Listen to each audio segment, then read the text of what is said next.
On Monday, the ABC's Q&A show invited a young Conservative, Freya Leach of the Menzies Research Centre, to come on and argue against The Voice on a panel stacked with leftists, of course, in front of an audience also stacked, and sneering at her as well when Labor MP Jed Kearney falsely accused her of misinformation. What The Voice will mean for the functioning of our country, for the principle of equality in Australia between all races and all backgrounds. They're worried about the legal implications of this. They're worried about the fact that it's going to be permanent forever and that, you know, it might even be accountable to the High Court instead of the Parliament. As Jed was saying, you know, how are we going to get the Parliament to actually listen to this voice? But that has all been debunked and a lot has been debunked. But it hasn't. Why is the no vote continuing to increase if it has been so conclusively debunked? Because there's a lot of misinformation out there with a lot of what you just said, Freya, I'm afraid.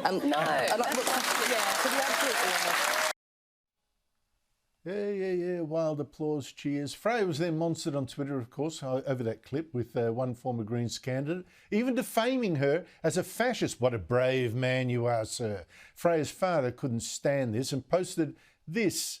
Quite the experience to see the Yes supporters on this platform call my beautiful, kind, compassionate daughter a racist piece of work, fascist, Nazi, etc., because she dared question the Yes vote on Q&A. I admire her courage and composure, as do I. Joining me on Newswatch is Sophie Ellsworth, media writer of the Australian newspaper. Sophie, the bullying on Q&A and on Twitter was really something.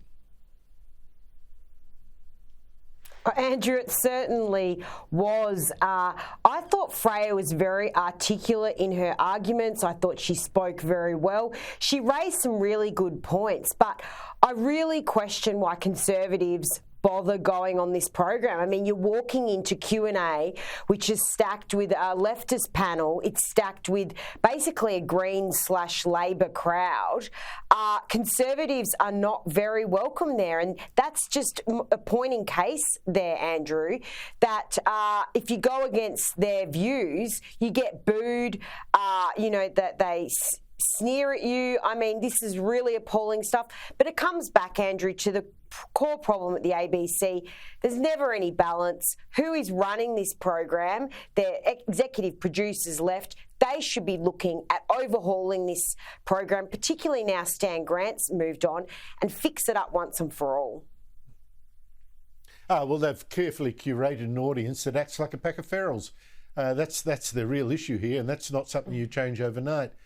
To more intolerance, Sophie, I mentioned this the other day, cartoonists boycotting Australia's biggest media prize, the Walkleys, because it's sponsored by Ampol, the petrol company, they're global warming nutters.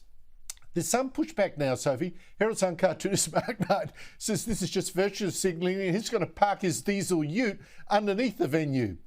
Warren Brown is against the boycott, Johanna Sleek against, Hedley Thomas against, Laurie Oakes, Michael Leunig and more. Basically, Australia's finest cartoonists against the boycott. What's going on here?